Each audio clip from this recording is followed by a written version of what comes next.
You know who we haven't heard from in a while? I want you guys to take a guess. I want you to take a guess on whose name I'm about to throw out there, who's been MIA for, I'd say probably almost a week now, probably. And I think she's been replaced. But hear me out. It didn't really catch my attention until this video popped up on my feed. And here it is. Here it is. Wow.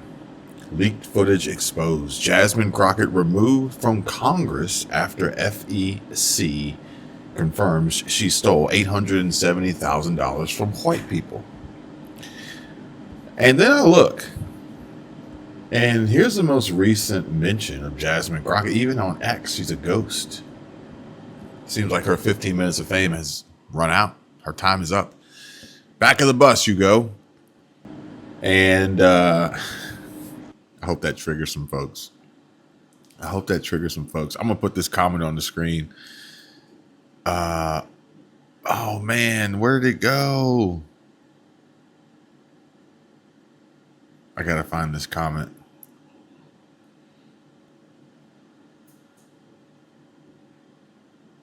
Oh, there it is. There it is. This one, potentially inappropriate. I don't know if you guys can see that, but it actually gets cut off because it's a long-winded comment that's extremely inappropriate. But if you know, you know. If you know, you know. But there are some folks who don't. And YouTube, fortunately, is sending my videos out to a wider audience, casting a broader net, bringing in new viewers, and some of whom aren't thrilled at the fact that because I'm black, I am also not on their side in theory and supporting the ratchetness like Jasmine Crockett, the ridiculousness like Carmelo Anthony, or even worse, his mother, or just Democrats in general. Because, yeah, I don't get down like that.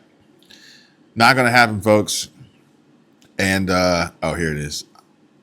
I'll put it up so you guys can see it.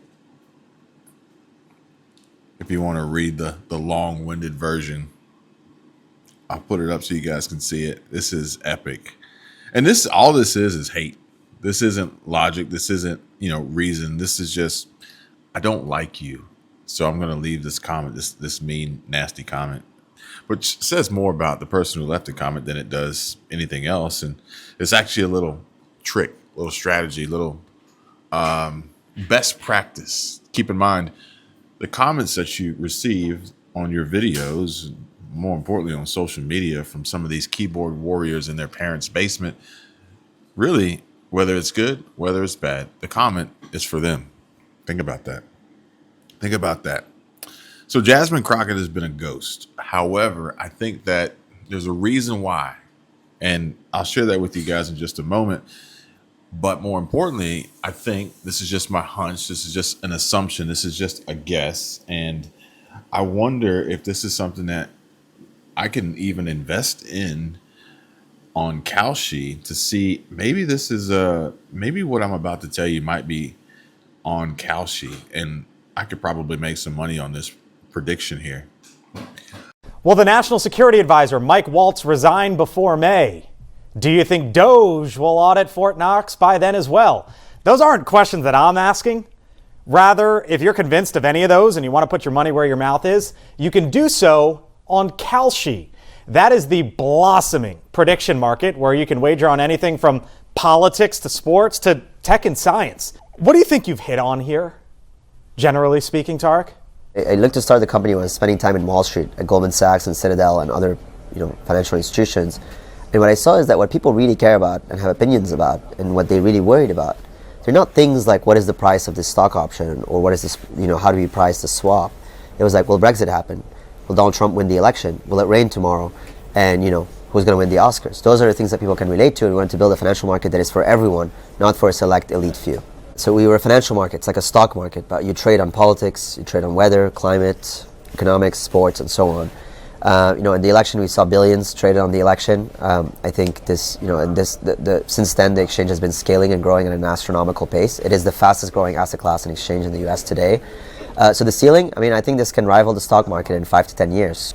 So you think it could get into the hundreds of billions potentially? Definitely in the hundreds of billions, potentially into the trillions. Wow. But if you guys want to run through Kalshi with me, let me know. We can set up a live stream or something, and I can show you guys how I trade on Kalshi. And I think that, was it Chris? Is his name Chris? What's this guy's name? Yeah, Chris. Chris Van Hollen. I think he's next up. I think Jasmine Crockett's out. I think AOC is kind of in and out, but I think Chris is the next one that we're going to hear from for the next week. And this one here is from Eric Doherty. He says, oh my God, OMG. He's backtracking. After Nayib Bukele caught Van Hollen and Kilmer Garcia enjoying margaritas together. He insists they had nothing to do with it and didn't touch the drinks. So I'm going to play this for you guys in just a moment here. But more importantly, I want to know, are we paying this guy? Like, are our tax dollars going towards his government salary for him to travel to El Salvador and have cocktails and margaritas with MS-13 gang members? I just landed at the airport in San Salvador a little while ago. I'm now en route into the city, looking forward to meeting with the team from the American Embassy. And I do want to thank our Foreign Service officers and the whole team at this embassy and embassies around the world for all the good work they do on behalf of our country. I'm proud to co-chair the bipartisan Foreign Service Caucus that stands up for the men and women who are serving our country overseas and at home in the State Department. After that, I hope to meet with some high-level government officials from El Salvador. As I've said before, the goal of my visit is to talk to people here about the release of Kilmer Abrego Garcia. I told his wife and his family I would do everything possible to bring him home, and we're going to keep working at this until we're successful. I also hope to have the chance to meet with him, but we'll have a better idea if that works out a little later on. The point is that Van Hollen won't talk to the woman here who lost her daughter in Maryland, but he will go down to El Salvador to try to bring an MS-13 gang process back to America? I was told that she was beaten so badly that her body was blanketed in bruises, that she was strangled, that she was raped, and that she was stuffed into a drain pipe. The person that they alleged did this was an illegal immigrant from El Salvador that was a gotaway. This is what she looked like before that day. Oops. She's a beautiful woman, but more than that, you can tell from looking at her just the light that comes out of her. She was a happy person. She loved her children. I think it's important that we go to El Salvador to show his family, his wife, his mother, his brother, his kids, that we're not giving up. I was told that she was... It is disturbing that you are I think the Democrat Party's completely lost. It is disturbing Completely that you are lost sitting and here losing defending the man who's been deported to his home country of El Salvador, who's been repeatedly documented by multiple federal and state authorities to be a member of MS-13, one of the most violent and ruthless criminal organizations on planet Earth, which is now a designated foreign terrorist organization, an individual who has been incredibly implicated in human smuggling and human trafficking, an individual who is a documented woman beater, somebody who has viciously assaulted a woman in ways that shock the human conscience. That is who the Democrat Party is going to provide aid, solace, and comfort to, not to Senator Van Hollen's own constituents, like the Morin family. Rachel Morin was viciously beaten, brutally and murdered, and her mother never even got a phone call from Senator Van Hollen. Or Kayla Hamilton, a young girl who was attacked in a public restaurant, in the bathroom, and beaten to death and murdered by an illegal alien that Joe Biden set free into the country. None of those people elicit human sympathy. from Senator Van Hollen. How broken is that man's heart? How broken is his conscience that he doesn't have even an ounce of empathy or time or concern to share with those families? Or how many of his citizen constituents have been killed by the fentanyl that Joe Biden allowed into this country? By the cartels that made a fortune off of human trafficking and smuggling into this country? Or the children in his state that cannot even get a good education or good health care because of the mass migration that has occurred into his state? None of that concerns him in the least. No, his heart is reserved for an illegal alien who's a member of a foreign terrorist organization. Okay. I saw one earlier. I'll see if I can pull it up. And it said Jasmine Crockett was going to take Carmelo Anthony to the Bahamas for daiquiris. Extremely outlandish and preposterous, but almost believable with some of the stupid shit that these Democrats have done, are doing, and more importantly, will continue to do in the future. I don't think they're going to learn from their ways, not at all. And this is only the beginning, folks. We're going to see how the midterms go, and then we're going to see how the next presidential election goes. But these guys are digging themselves a deep, deep, deep grave. Either way, Kilmar Garcia's wife was actually on Good Morning or Good Day America or something with Michael Strahan. And I appreciate Michael Strahan dipping his toe into the water to ask the question. I want you guys to pay attention to her lack of response, but I don't appreciate how he quickly and easily backed off. Grow a pair, bro. Grow a pair. Have to ask it. You did take out a temporary order of protection against your husband in 2021. Were you in fear of your husband?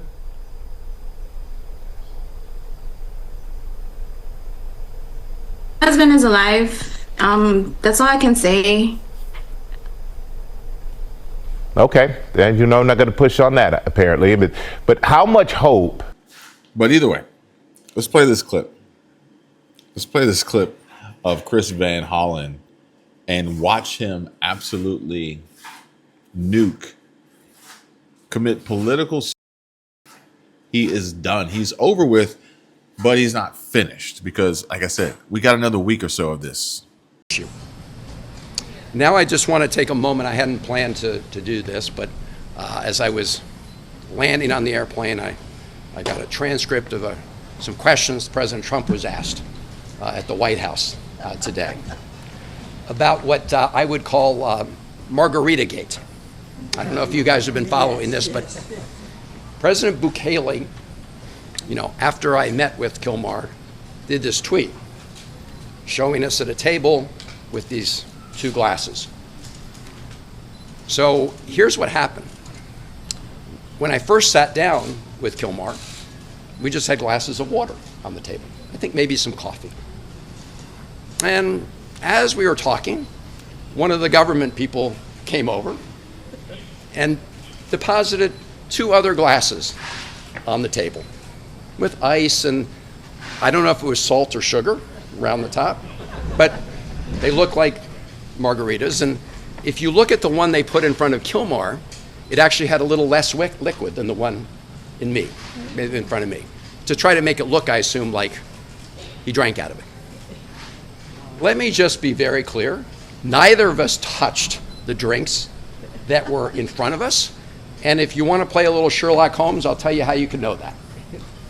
It's an easy way to tell. If you want to know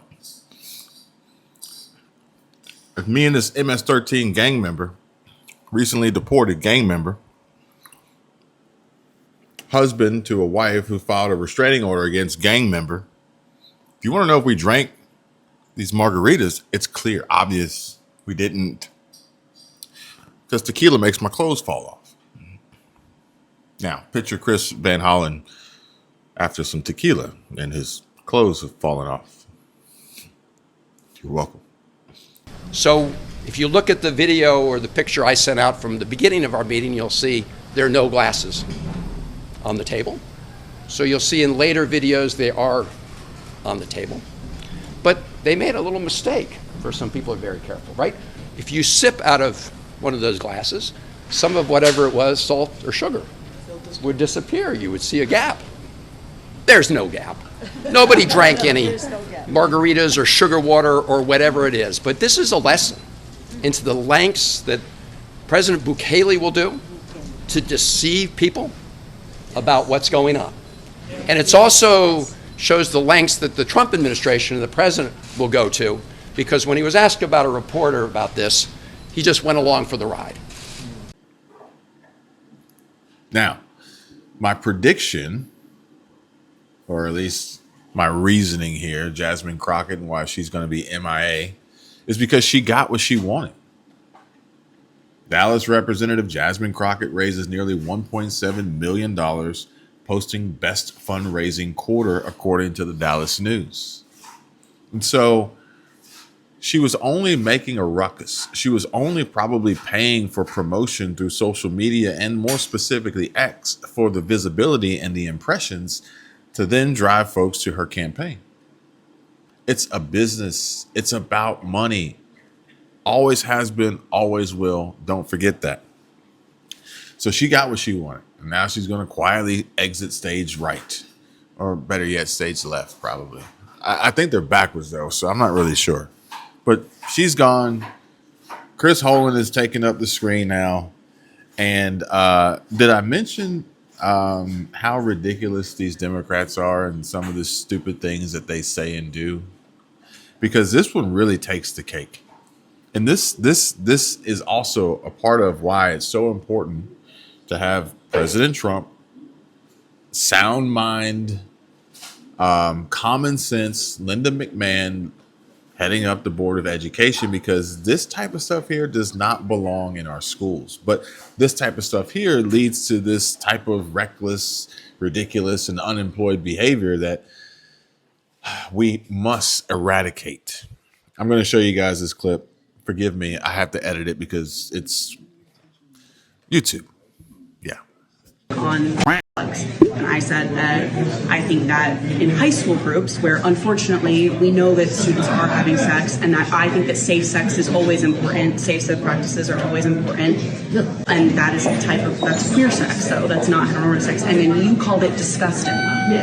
So you told me that the sex that my counterparts have is disgusting, and I don't see how that is not openly homophobic. The reality is it's not openly homophobic, because that means that you think... To call queer sex disgusting? That You don't think that's homophobic? That means that you think that only homosexual couples use... No, they absolutely don't. Heterosexual couples use like as well. So do you think that just are disgusting? And so I'm saying that teaching children, minors, about this is disgusting. Right, so I guess that comes into abstinence-only education versus safe-sex education. No, it's not abstinence only. It's not safe sex. At the end of the day, a drug is not going to create a child. It's not going to have an issue on a person that relates to them catching an STD, unless the actual drug is not properly sanitized. Exactly, and I think that's what that book was detailing, is how to safely use those instruments. Educate children on how to use plugs. Children, if you're an adult and that is what you want to do, if that's what stimulates you and gets you off, have at it. Sexy time. Are you a parent? I'm not a parent. Oh, so you're not a parent. Okay. And you are a parent? Yes, sir. Okay. What the hell is even that? And so, as a father, 2 boys and a girl, I don't want anyone teaching my child how to use sex toys of any kind. That is. Thanks for watching, guys. Hit the like button if you liked the video. Subscribe. Make sure you check out the links down below in the description. And where are my manners? This wouldn't be a complete video without a share from our partner chapter. And this comment here that says, Kathy Smith says, thanks for the chapter information. Just got off the phone with the nicest guy who told me exactly what I needed to know and was extremely nice to boot. Thanks again. Thanks, Kathy. And thank you all for watching. Feel free, get your free Medicare consultation, call for your free Medicare help, and call our partner chapter 270-467-2426. There's additional links down below in the description. I'll add it to the pinned comment. And I hope to read your testimonial that you leave on a comment later after you give them a call. So 270-467-2426. 2426. Tell them Kevin sent you.